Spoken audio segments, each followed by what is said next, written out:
Hey, have you heard about my AI alter ego? That's right. Ask Alan Anything is now live, and we've trained it on my 13 books. We've trained it on over 200 podcasts. It has most of what's in here, not everything, but most of what's in here. And you can, when you're sitting around going, gee, I wonder what Alan would do in this situation, or I wonder what Alan would say in this situation. Well, now you can. Go to whatwouldallansay.com. Enter the coupon code podcast because you're going to get half off. It starts at only $10 a month.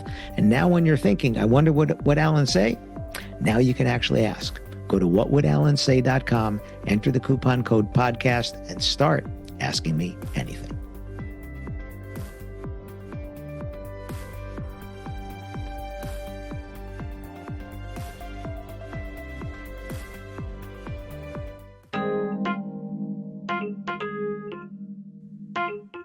What you want versus what you need. Listen to this episode. See what I'm talking about. Welcome to another episode of the Wedding Business Solutions Podcast. I'm your host, Alan Berg. I'm a speaker, author, sales trainer, website reviewer, and I help businesses like yours sell more, profit more, and have more fun doing it. Enjoy this episode. Hey, it's Alan Berg. Welcome back to another episode of the Wedding Business Solutions Podcast. This is a note that I made for myself to do in a future episode. What you want versus what you need. You want more leads.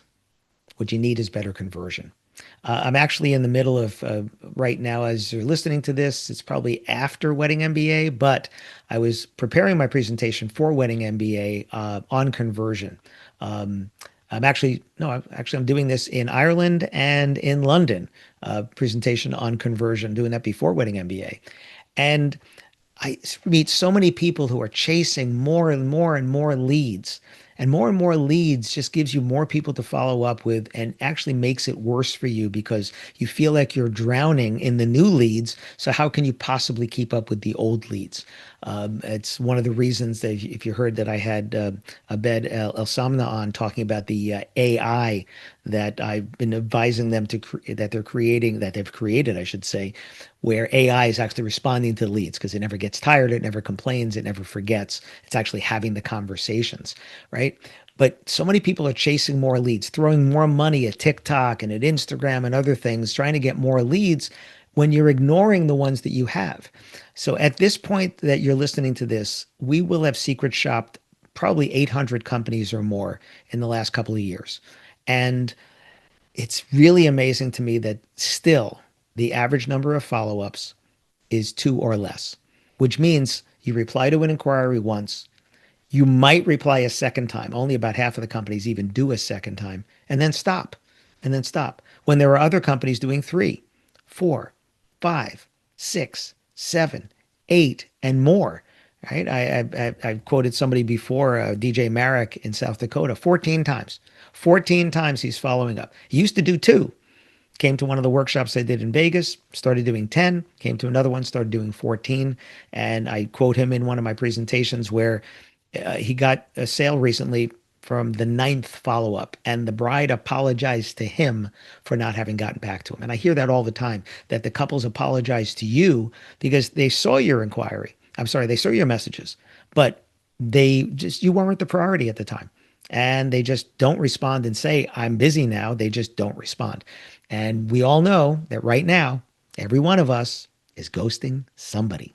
We all are. That's what we're doing. So you don't need more inquiries if you're not following up with the ones you have more, because it is so much easier to follow up with the people that you're working with now than to go get another lead. As a matter of fact, I got an email just this morning from somebody who said he's been following up more because of my books and things, and just made a sale of somebody. And again, it was a long time between when they first inquired and now, ghosting in between, not responding, but the persistence got them a sale. You have that right now. You have sales and profits in your inbox if you would just go back to them again. And I'm telling you, more leads is not your friend. Better follow-up is your friend, because when the number of leads goes down, if you have better follow-up, you'll still squeeze enough sales out of it. This presentation that I'm working on, I put up some numbers, and I don't try to get too deep into the weeds, but it's really, really simple math. And if you get 100 leads, and how many of those do you get to a conversation? Like how many don't ghost you, right? And then how many of those from that digital conversation, because that's what it's going to be first. It's going to be text or email or messaging through the Nod or Weddings Online, or it's going to be a WhatsApp or something. And then maybe, because you might make the sale that way, or to a phone call, Zoom, or in-person tour or meeting, right? And then from there to the sale, right? So those are the steps, and you really need to know those numbers.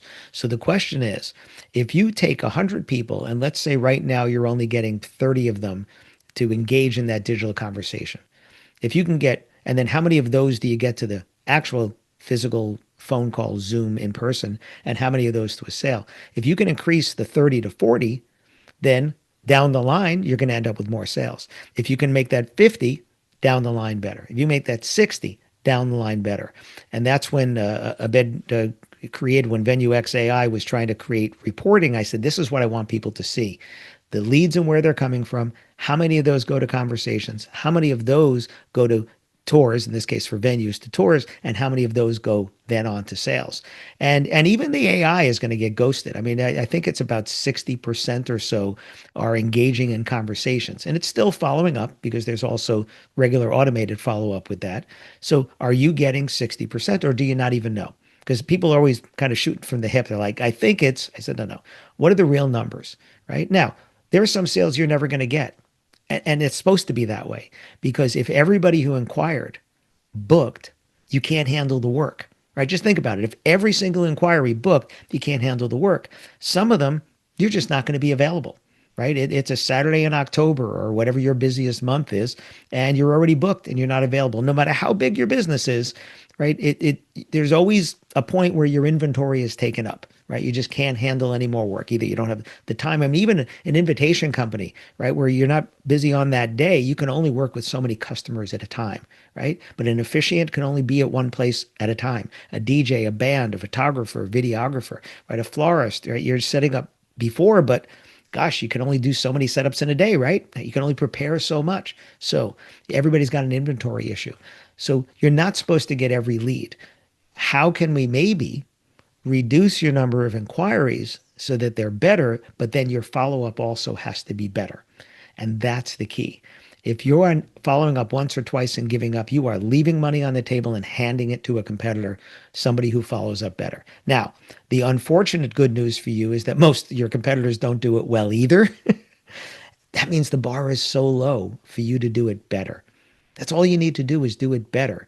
It's like they say, you don't need to run faster than the bear. You only need to run faster than the slowest person that's being chased by the bear, right? You just need to do it better than your competitors, which means it might mean 3 or 4 times. It doesn't have to mean 10. But if you can put systems in place, either automated systems or AI systems in place, or just dedicate people where there's time dedicated for follow-up, you will squeeze more out of the leads that you're getting. That is true for every one of us, including me. I will go back to people time and time again. If you fill out my contact form, I'm not using AI for that yet. I have automated system. It'll follow up 8 times before it gives up, and it'll take about 2 months for those follow-ups, right? And I'm thinking of adding 9th and 10th on top of that and spreading them out even further after that. But it's not going to give up at 1 or 2 or 3, because in my stats from these 800 companies we've shopped, very few companies, single digits, are getting out to 8 follow-ups. So if I do 8, I am in rarefied air there, and I'm no longer competing with almost anybody at that point, and probably nobody at that point. How soon are you giving up? Are you have your focus in the wrong place? More leads, more leads, more leads, instead of better follow-up, better follow-up, better follow-up. Now, is there a cost to that? Yeah. Time, sure. Money, sure. But if you're throwing more money to get advertising, throw more money to get more leads, that's a cost as well, which is only exacerbating the problem of not following up on the leads you're getting. Because I hear it all the time. I'm getting so many new leads. How can I possibly follow up on the old ones? If I'm following up on the old ones, I'm neglecting the new ones. Well, this is where an investment comes in. What's the potential, right? What is the missed revenue, right? What is the opportunity cost, we call it, of not investing that time and money? The opportunity cost is the sales you don't get. So if you're filling your calendar with people that you want to do business with, you can stop listening. If you're not, you probably have enough potential sales in your inbox if you would follow up better with them. Now, you got to learn how to do that. I've had podcasts about this. I wrote books about this. Why are they ghosting me? Stop selling and help them buy. There's plenty of opportunity, plenty of podcasts that I've done about this. Go back into the archives here. There's over 350 episodes now. Go back. They're all short ones like this. You could do my AI alter ego, Ask Alan Anything, or the VenueX AI. There's always something out there, automation or AI or something that can help you do it better than it's being done now. Squeeze more sales out of the inquiries you're already getting. But what you want versus what you need. And what they say in life, be careful what you want, because you might get it. You get more leads. You feel like you're drowning more in those leads. Put your focus instead first on learning how to follow up better, and then putting the systems in place to do that, because that's where your profits are, without spending more money on getting more leads. Right? You're spending what you're getting now. You might even be able to spend less over time as you get really good at this. So hope it gives you something to think about. I want you to be more efficient so that you can profit more. You don't need more leads. You need better conversion. Thanks for listening. Thanks for listening to this episode of the Wedding Business Solutions Podcast. If you liked it, please subscribe to this channel and post a review on your chosen platform, Apple Podcasts or whichever one. If you have any questions about anything in this episode or any of my episodes, email me directly at alan@weddingbusinesssolutions.com or visit my website, alanberg.com, alanberg.com. If you have any suggestions for future topics or guests that you'd like to see, please again, email me or visit my website. Thanks for listening.